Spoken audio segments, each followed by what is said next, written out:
Hello my dear. आज हम करने वाले हैं क्लास 9th कॉमर्स का चैप्टर फर्स्ट और ये होने वाला बेटा आपका पार्ट नंबर 3। बेटा जितने भी बच्चे हैं जिन्हें कंप्लीट सिलेबस करना है वो चाहे तो हमारे व्हाट्सएप ग्रुप को ज्वाइन कर सकते हैं, जो कि है आपके लिए बिल्कुल फ्री ऑफ कॉस्ट, यानी कि कोई आपको इसके लिए पैसे नहीं देने हैं। हर एक बच्चा पढ़ सकता है हमारे इस ग्रुप में। चलिएगा बिना टाइम वेस्ट के स्टार्ट करते हैं आज का चैप्टर नंबर फर्स्ट का पार्ट नंबर 3। बेटा अगर चर्चा करें तो अब तक फर्स्ट पार्ट में हमने समझा था कि लेखांकन और पुस्तपालन क्या होता है। सेकंड वाले पार्ट में हमने समझा था लेखांकन और पुस्तपालन के मध्य अंतर, जो कि बहुत ही इंपॉर्टेंट है। और ये है आज का पार्ट नंबर 3, जिसमें हम लोग समझेंगे लेखांकन का महत्व। बेटा ये बहुत इंपॉर्टेंट क्वेश्चन है, एग्जाम के अंदर कई बार इस प्रश्न को पूछा जा चुका है कि भैया लेखांकन के क्या क्या लाभ होते हैं। तो याद रखना बेटा, अगर पेपर में प्रश्न आता है लेखांकन के लाभ बताएं, तब भी आपको यही आंसर लिखना है। लेखांकन का महत्व बताएं, तब भी आपको यही आंसर लिखना है। या लेखांकन के उद्देश्य बताएं, तो उद्देश्य भी लगभग यही होते हैं। तो बच्चे कंफ्यूज ना हो, बच्चे सोचते हैं कि एक प्रश्न है सभी के एक जैसे आंसर है, हम पेपर में क्या लिख कर आए। तो बेटा लेखांकन का लाभ आता है तब भी यही आंसर लिख कर आना है, लेखांकन का महत्व आता है तब भी यही आंसर लिख कर आना है, और लेखांकन के उद्देश्य आते हैं तब भी यही प्रश्न लिख कर आना है। और दूसरी बात, ये प्रश्न अपने आप में होता है बहुत बहुत बहुत इंपॉर्टेंट। मैं बोल सकता हूं बेटा इस प्रश्न को वेरी वेरी वेरी इंपॉर्टेंट। तो कॉपी पर इसे जरूर नोट डाउन कर लें, बाकी पीडीएफ बेटा मैं ग्रुप पर आपके पास सेंड कर ही दूंगा। चलिएगा तो आते हैं जरा जल्दी से लेखांकन के लाभ के। भैया लेखांकन के लाभ क्या क्या है। लेखांकन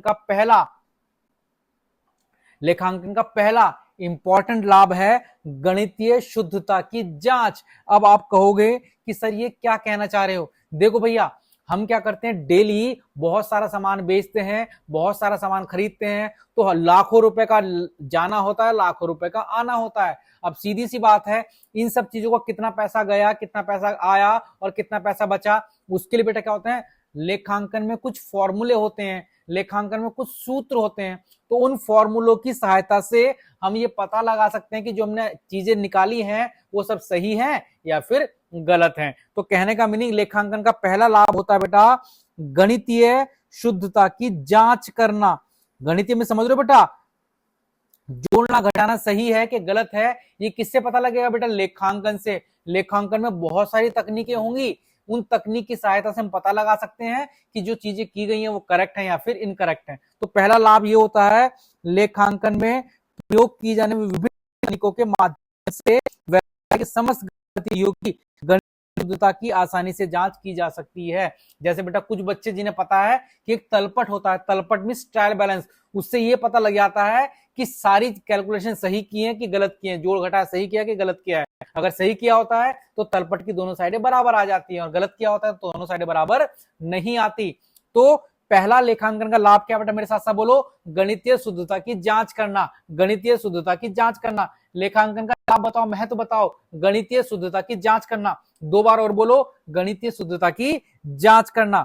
दूसरा, न्यायालय में वाद के निपटारे में सहायक। कहोगे सर ये क्या कहना चाह रहे हो। सुनो बेटा ध्यान से, अगर हम लेखांकन करते हैं, लेखांकन करेंगे तो सारी चीजों को कॉपी पर लिखेंगे। अब सारी चीजों को कॉपी पर लिखेंगे, सोचो बेटा हमारी कंपनी में आग लग जाती है, आग लगेगी तो क्या होगा जरा बताओ बेटा, हम इंश्योरेंस वालों से पैसा मांगेंगे, इंश्योरेंस वाले कहेंगे आपके यहाँ तो सामान ही नहीं था।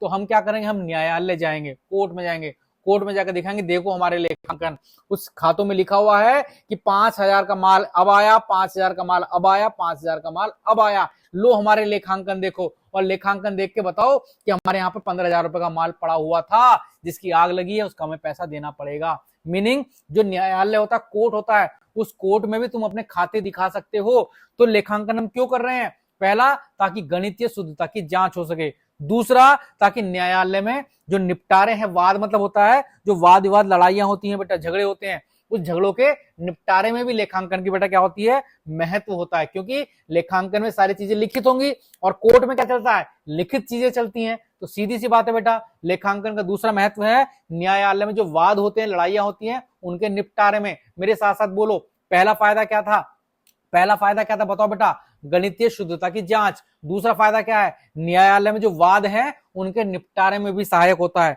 तीसरा, ऋण प्राप्त करने में सहायक। अगर बेटा आपको लोन चाहिए, सोचो बेटा मेरी कंपनी को 5 करोड़ रुपए का लोन चाहिए, तो कोई मुझे ऐसी लोन दे देगा? नहीं ना भाई। लोन देने से पहले वो मेरे क्या देखेगा? लेखांकन, मेरे खाते देखेगा। अब वो खातों को देखकर पता लगाएगा कि ये कंपनी लाभ कमाती है कि नहीं कमाती है। अगर से मेरे खाते अच्छे लगेंगे तो मुझे लोन देगा, खाते अच्छे नहीं लगेंगे तो लोन नहीं देगा। तो सीधी सी बात है, लोन लेने से पहले भी कोई भी कंपनी लोन देने से पहले क्या कहती है कि भैया अपने खाते दिखा दो मुझे, ताकि मैं पता लगा सकूं कि आपको लोन देना चाहिए कि लोन देना नहीं चाहिए। तो 3 फायदे हो गए, 3 महत्व हो गए, या 3 उद्देश्य हो गए। पहला उद्देश्य, पहला महत्व क्या बोल सकते हो? गणितीय शुद्धता की जांच करना। दूसरा, न्यायालय में वाद के निपटारे में। और तीसरा, ऋण लेने में सहायक। ये इसका महत्व है। अब चौथा चलते हैं बेटा, ये चौथे वाले की बात बाद में करेंगे। व्यापार पर नियंत्रण। व्यापार पर नियंत्रण, देखो सीधी सी बात है, हमारी कंपनी में डेली माल बिकता है, डेली माल आता है। तो कभी कभी ऐसा भी तो होता होगा बेटा, कर्मचारी कुछ माल चुरा लें, है ना, या माल हमारा कोई उठा के ले जाए, हमें पता ही ना लगे। तो हम लेखांकन करते हैं ताकि व्यवसाय पर, व्यापार पर क्या किया जा सके? नियंत्रण किया जा सके, कंट्रोल अपना बना रहे। अगर हमारे पास खाते रहेंगे तो हमारा कंट्रोल रहेगा। सोचो बेटा मैं तो मालिक हूं और 15 कंपनियां चल रही हैं, अब क्या मैं 15 की 15 कंपनी देख सकता हूं, उस पर कंट्रोल कर सकता हूं? नहीं ना भाई। लेकिन मैं लेखांकन देखने जाऊंगा सबके। बताओ भाई, खाते दिखाओ, आज कितने का माल खरीदा बेचा, दिखाओ खाते कितने का माल खरीदा बेचा। तो अगर मुझे व्यवसाय पर नियंत्रण करना है अपना, तो उसके लिए भी मुझे क्या बनवाना पड़ेंगे? अपने खाते बनवाने पड़ेंगे, यानी कि लेखांकन करना पड़ेगा। समझ में आ रहा है बेटा? हाँ के ना? समझ में आ रहा है? बताओ। जरूरी बेटा आप ऐसी लैंग्वेज में लिख कर आओ, आप अपनी लैंग्वेज में लिख कर आ जाना, बट मीनिंग वही होना चाहिए। बताओ क्या? गणितीय शुद्धता की जांच करने में सहायक होता है, ठीक है बेटा। उसके अलावा ऋण प्राप्त करने में सहायक होता है, न्यायालय में वाद के निपटारे में सहायक होता है, व्यापार पर नियंत्रण करने में सहायक होता है, व्यापार के मूल्यांकन में सहायक। भैया हमारा जो व्यापार है वो कितने करोड़ रुपए का बढ़कर हो चुका, अब ये कैसे पता लगेगा? क्या बार बार एक एक चीज की वैल्यू जोड़ोगे? नहीं ना भाई। लेखांकन बताएगा कि आपके बिजनेस की कितनी वैल्यू हो चुकी है। मान लो बेटा मुझे अपना बिजनेस किसी दूसरे व्यक्ति को बेचना है, तो जब मैं बिजनेस बेचूंगा तो मुझे पता होना चाहिए भाई मेरे बिजनेस की वैल्यू कितनी है। और वो वैल्यू कैसे पता लगेगी? लेखांकन की सहायता से। तो लेखांकन का अगला महत्व क्या होता है बेटा? ये हमारे व्यापार का मूल्य निकालने में भी सहायक होता है, व्यापार के मूल्यांकन में भी सहायक होता है।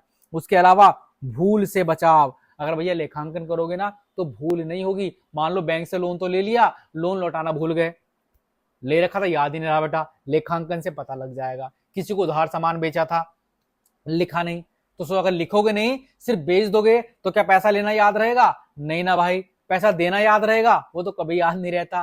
तो सीधी सी बात है, लेखांकन में से आपको भूल से बचाव मिल जाता है। लेखांकन में सब चीजें लिखित होती हैं, और लिखित चीजें तो भूल ही नहीं जा सकती बेटा, वो तो सब रिटर्न एविडेंस होते हैं। रिटर्न में सब कुछ होता है बेटा, लिखित में सब कुछ होता है इसमें।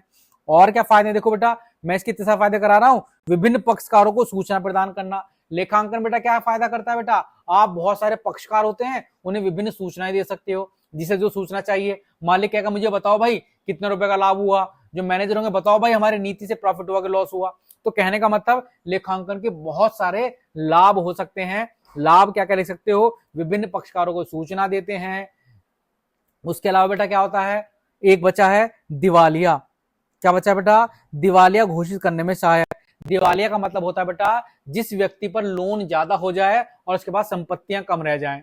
लोन बहुत ज्यादा है लेकिन उसके पास संपत्तियां कम है, तो उसे बोलते हैं दिवालिया हो जाना। तो कोई व्यक्ति दिवालिया घोषित करना है कि भाई ये दिवालिया हो गया है, तो कैसे पता लगेगा बेटा? उसके खाते देखकर कि उसके खातों में संपत्ति कितनी है और उसके ऊपर देता उधार कितना है। अगर उधार संपत्ति से ज्यादा है, इसका मतलब वो क्या हो गया है? दिवालिया। और ये भी किससे पता लगेगा? लेखांकन की सहायता से। तो मेरे प्यारे बच्चे, आज की क्लास बेटा देखो केवल 10 मिनट के अंदर मैंने आपको एक बहुत इंपॉर्टेंट क्वेश्चन करा दिया, जिसका नाम है लेखांकन का महत्व। मेरे साथ साथ बेटा अगर आपने सुना होगा तो आप पेपर वाले दिन 4-5, कम से कम 5 तो आपको याद हो भी गए होंगे। बताओ क्या क्या? गणितीय शुद्धता की जांच करता है, लोन लेने में सहायक होता है, कोर्ट में फायदा है ना, कोर्ट में बेटा क्या होता है? सबूत के रूप में प्रयोग कर सकते हैं। और उसके अलावा बेटा क्या होता है? भूल चूक से बेटा फायदा मिलता है। और उसके अलावा क्या होता है? व्यापार पर अपना नियंत्रण बना होता है। और उसके अलावा क्या होता है बेटा? दिवालिया घोषित करने में सहायता होता है, लोन प्राप्त करने में सहायक होता है, व्यापार के मूल्यांकन में सहायक है, भूल से बचाव है,